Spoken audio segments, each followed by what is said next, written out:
like, you pathetic piece of shit. Like, remember what you used to do? You never complained back then. I know, but there's something about hunger. Yeah. There's something about the grind of want.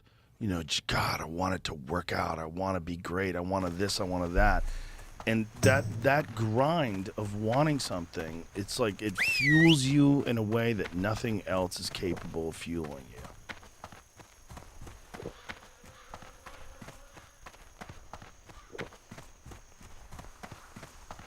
It's still recharging.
hair feel like I'm 90. How do you feel about high-efficiency water?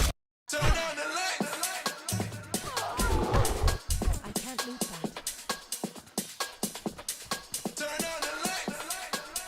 The things I'm going through and what they going through right now is like. Until I've been looking for.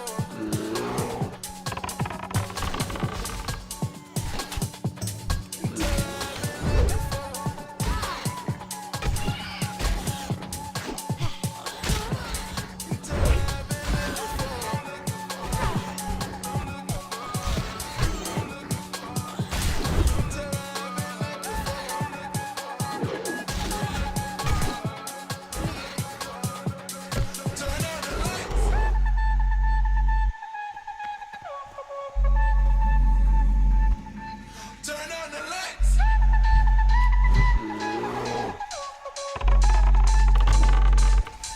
Turn on the lights. Turn on the lights.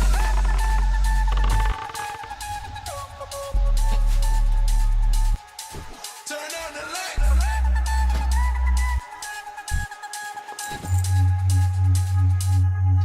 Turn on the lights. Turn on the lights.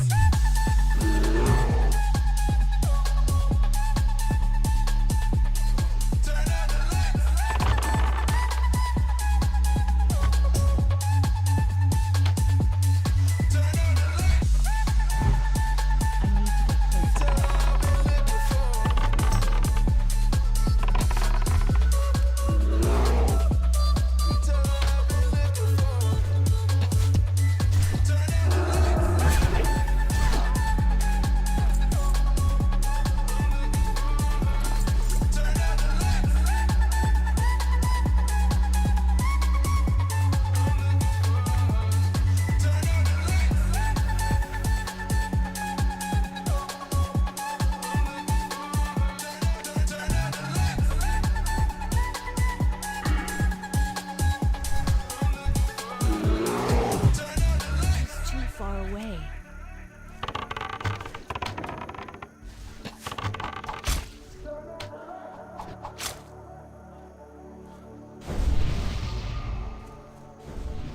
Until I've been looking for. Thank you. Until I've been looking for. Until I've been looking for. Until I've been looking for. I'm looking for. Turn on the lights.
My name is Kit Tantalos. My mother is Sorsha. She sent me here to come find you. She told me that once long ago you stood...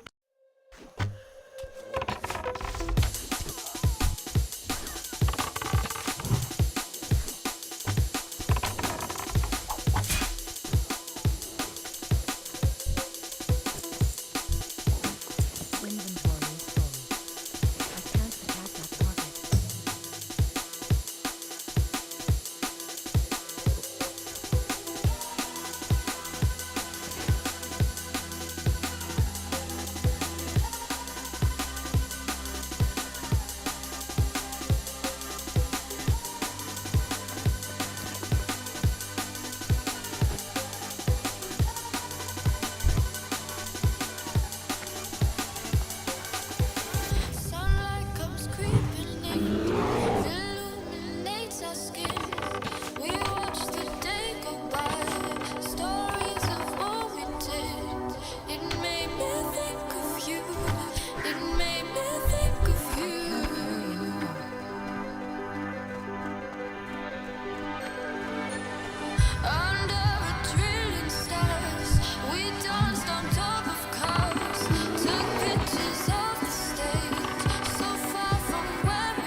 It's too far away. That spell isn't ready yet.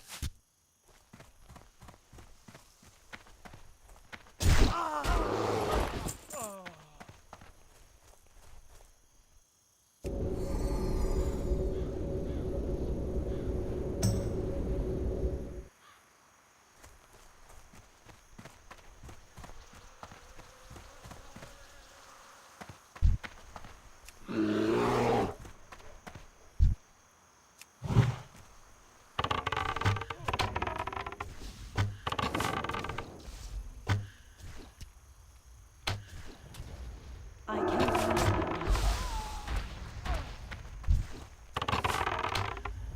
That's still recharging.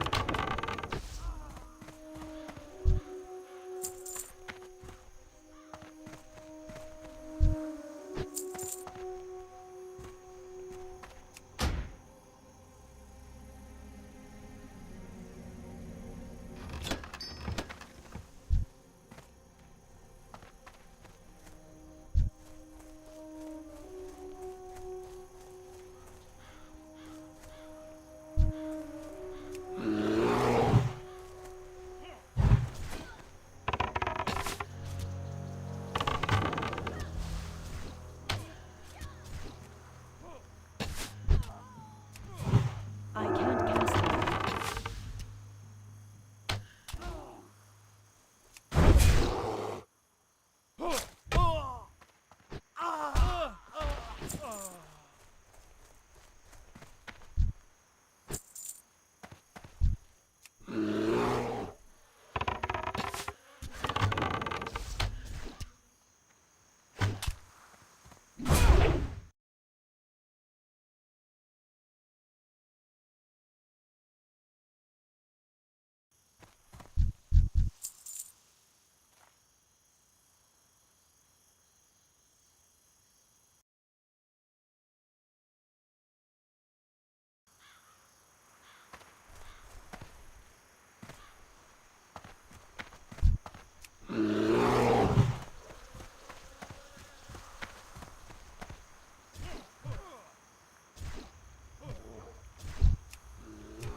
That spell isn't ready yet.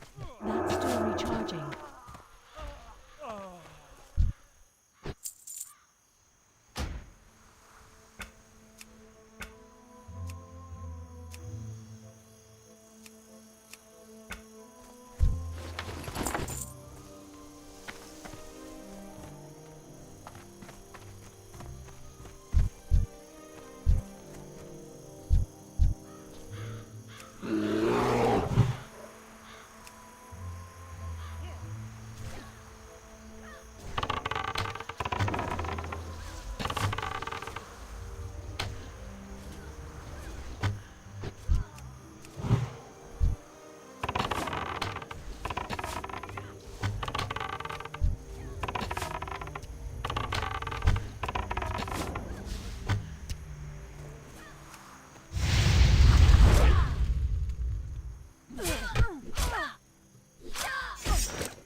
Inventory is full.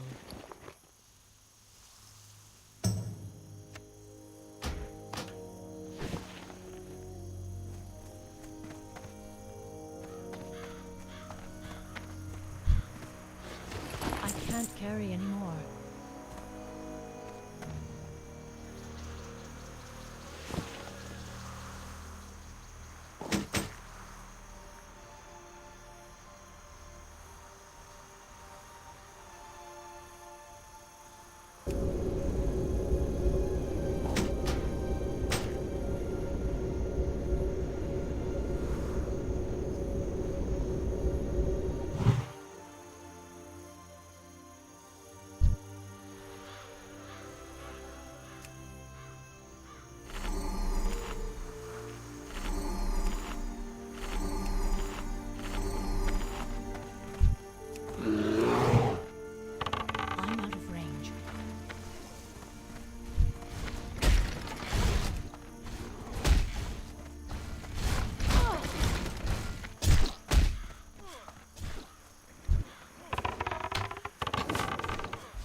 loot that.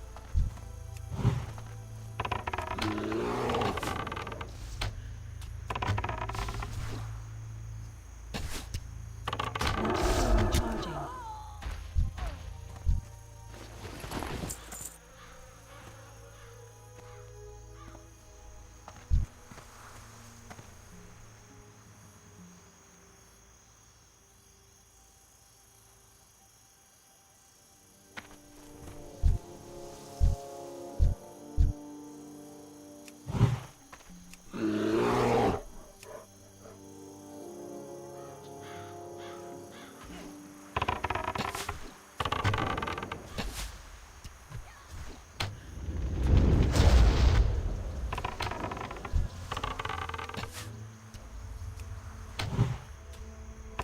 I can't cast that yet.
Inventory is full.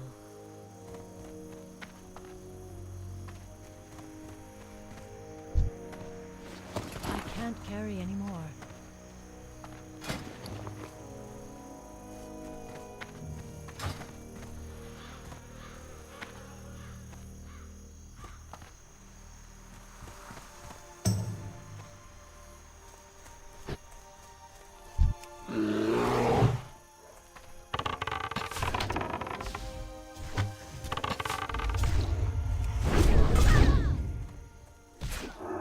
That's still recharging.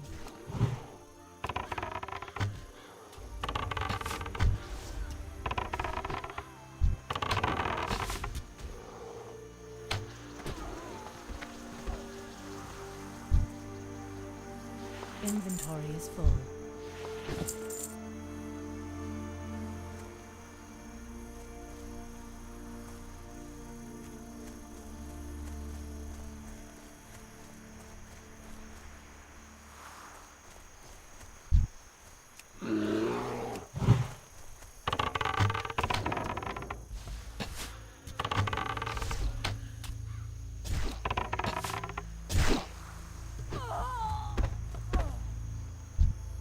I can't carry any more.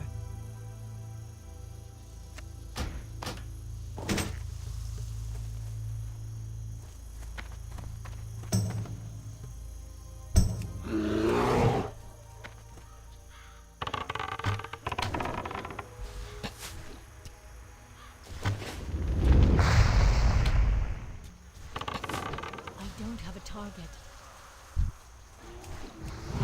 It is too far away.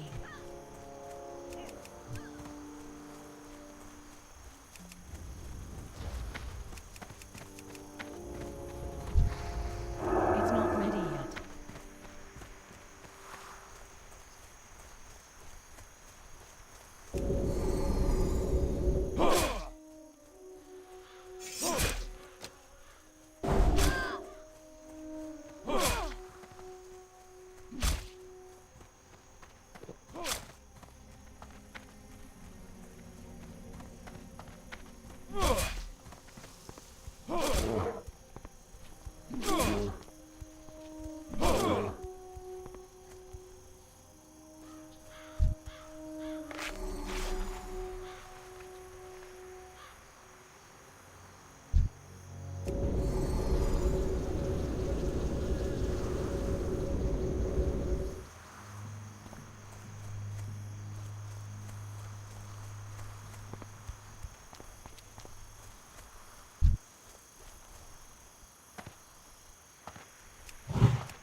Inventory is full.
You need something?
Be careful.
How are you?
Hey, Culligan, our water makes my skin and hair feel like I'm 90. How do you feel about high-efficiency water softeners from Culligan Water? What? How do you feel about smoother skin and luxurious hair? I feel very good about that. That's the power of water. Gilned, it's another tank.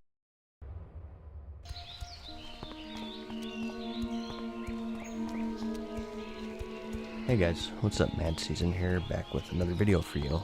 I wanted to start a series where I cover all of the dungeons in classic World of Warcraft, and not just the bosses, because really, a lot of them are pretty self-explanatory, but also stuff like where all the quests are and how to get them, maybe some lore, and where all the rare spawns are if there are any, and what loot you can get, and where the dungeons are actually located, and how to enter them, since some of them are a bit tricky, even requiring keys in some cases. We'll go roughly in order from lowest to highest, starting with the Dead Mines here. And yeah, I know that RFC and the Wailing Caverns are lower, but I know the Dead Mines more, so I wanted to start with this. So, first up, we have the location. The Dead Mines is a level 17 to 20-ish dungeon, the highest level enemy being 21, so if you can, try to get people that are no more than 4 levels under that. You do have a little more wiggle room with DPS, but for your tank and healer, try to get higher level ones if you can. It's located in the Westfall zone, right here in the town of Moonbrook in the south. Once a small farming town, but now overrun by the Defias gang, a group of footpads and thugs led by the infamous Edwin Van Cleef, who led the gang into open rebellion against Stormwind. You can find the entrance to the dungeon through the mines, following the path that you see here. Most of the dungeons in the game are guarded by a plethora of elite enemies, so it's usually a good idea to clear through them together as a group. And for this one, patrolling outside the dungeon is a rare called the Brainwashed Noble, who will drop you a green bind on equip item. Before we head inside though, let's cover all of the quests. Being in the heart of an Alliance only zone, as you'll imagine, all of the quests are Alliance only. There are 3 located in Stormwind City. The first 2 are Oh Brother and Collecting Memories from Wilder Thistle Nettle, located in the bar right here in the Dwarven District. These quests ask you to go to the Undead Mines just outside the instance and kill the undead for their minor cards, and to kill his fallen brother, Foreman Thistlenettle, and loot his badge. You can find the undead portion of the mines just outside the instance. Just hang a left across this bridge here. The Foreman himself is located near the end of the cave system, and again, these are all elites, so you'll want to bring a group. Another quest, called the Underground Assault, can also be found in Stormwind from the NPC Shona the Shylan, located right here in the Dwarven District, and she asks you to bring back the gnome Spreckle Sprocket, which drops off Sneed Shredder, who's the second boss inside the dungeon. And we also have the Defias Brotherhood quest, which is like the main one. This one is at the end of the quest chain, which starts and ends with Grind Stoutmantle, located right here in Sentinel Hill and Westfall. You start off by just running letters back and forth from various hubs, and eventually you need to find and kill the Defias messenger, and then escort the trader through Moonbrook to show you the location of the gang's hideout. Only then can you get this quest, and at the same time, you unlock the Red Silk Bandens quest as well from Scout Reel, who's located at the top of the tower right near Grind Stoutmantle. And we also have the Unsent Letter, which is a quest starter. This drops from Van Cleef inside the dungeon, of course, and every party member will be able to loot it. And lastly, we have one more which is exclusive to Paladins. They have a quest called the Test of Righteousness, where they need 4 items, one of them being the Whitestone Oak Lumber, and you loot these from the Goblin Woodcarvers located inside the dungeon in the second boss's room. It's part of a chain that ultimately leads to this weapon, and it begins with the NPC, Duthurian Ral, located right here in the Stormwind Cathedral. That's it for the quests. Next up, let's get into the actual dungeon. Like I said, this is my first dungeon guide, and I think the best way to do it is to just go boss by boss, and I'll also mention any trash mobs that are tricky in particular. The dungeon itself is very linear, so no worries getting lost. There are no in-game maps in vanilla, but there are add-ons for that if you feel like you need them. But your first boss is Rakazor, who's an ogre, and I'll just show you all the loot that he drops as I talk about him, but really, there's not much to say. Again, the bosses in Classic as a whole are very straightforward, and it doesn't mean that they're all trivial, so to speak. Most of the challenge just comes from pure execution of holding threat and healing the spiky damage, and proper coordination with the trash packs. With the earlier dungeons, as you'd imagine, it starts off pretty straightforward, but as you get higher level, things do open up a bit more.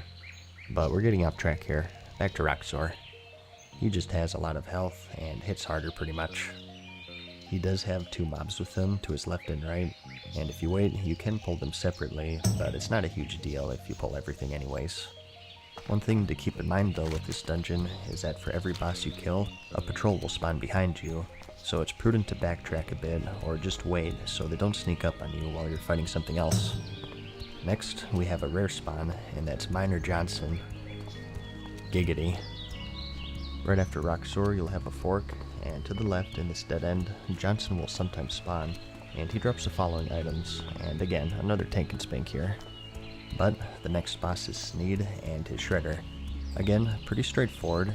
You can pull all of the goblins solo just to be safe, and this boss is basically another tank and spank, aside from the fact that he occasionally fears a player, which is why you want to clear that room if possible. At low health, Sneed will actually jump out of his mech and start attacking you, so just be quick to get aggro on him and burn him down as well. Once he's dead, make sure you loot the Spreckle Sprocket from the Shredder, and if you're a paladin, loot the goblins for your wood.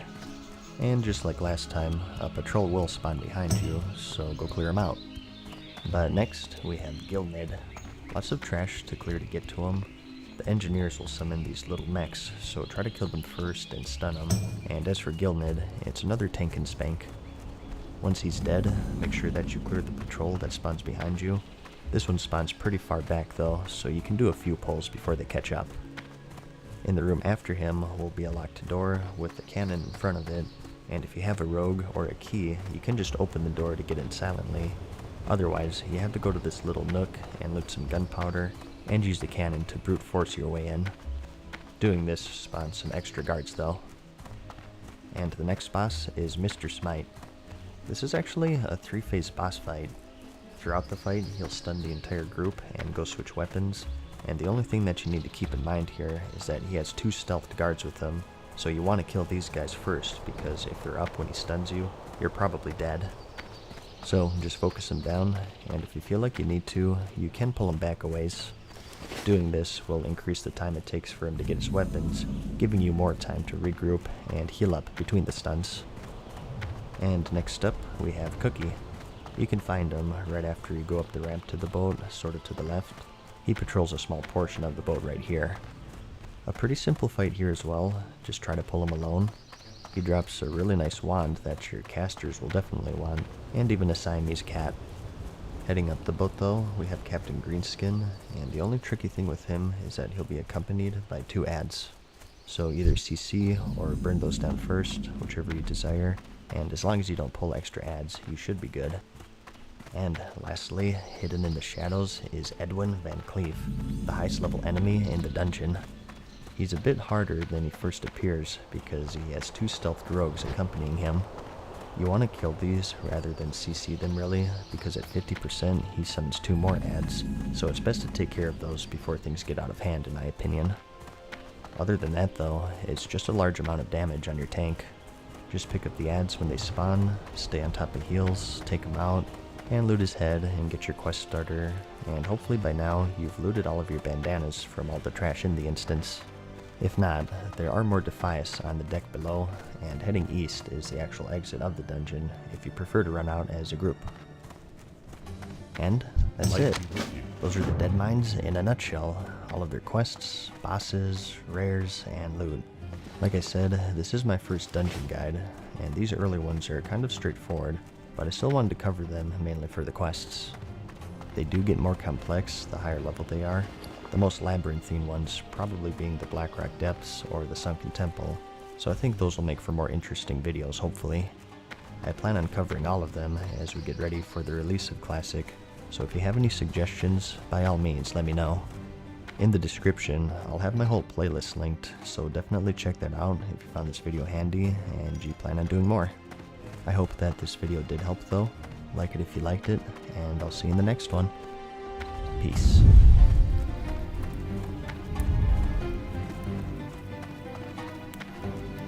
Farewell for now, mortals. We hope you enjoyed today's video. See you again soon.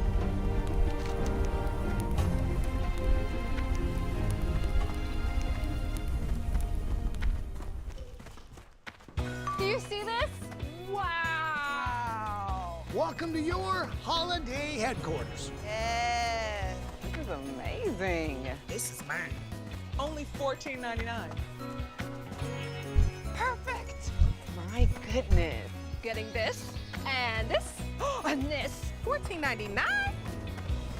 Only at home. The home and holiday decor superstore. Keeps going and going and going.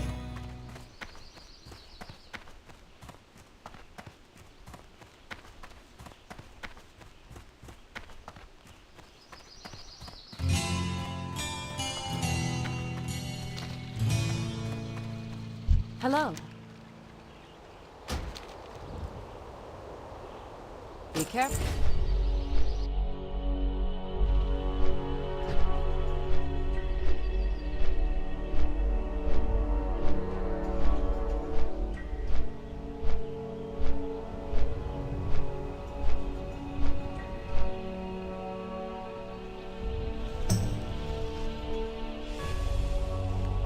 Hey guys, what's up? Mad Season here, back with another video for you in my Azeroth Arsenal series.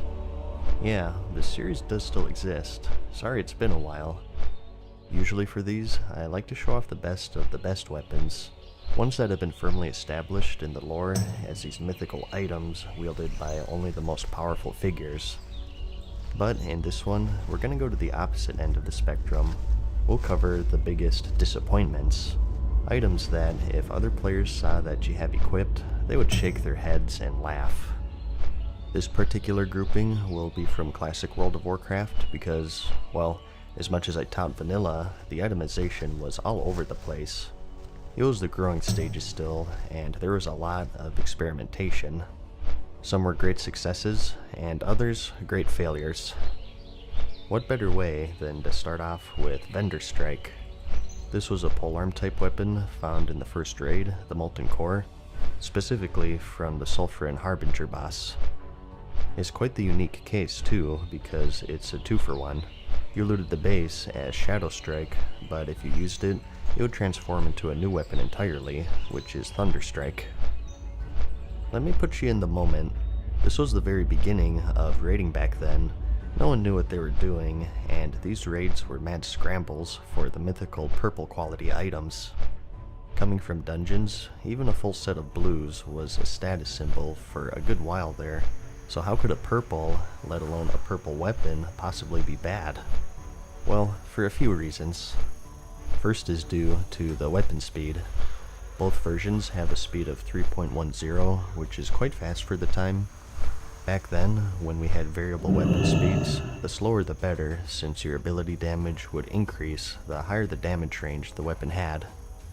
It also had a lower than usual DPS than other weapons in the raid. A direct comparison of an actual good two-hander is the Obsidian Edged Blade, which had a slower speed, great stats, and about 5 more DPS, which is pretty big. Point 2 is the fact that there are no stats. Even if a weapon has a fast speed, they can sometimes be handy for hunters just to use for the stats, but both effects are damage procs, and pretty unimpressive ones at that, with Shadow Strike having a lifesteal and Thunder Strike having a chain lightning effect.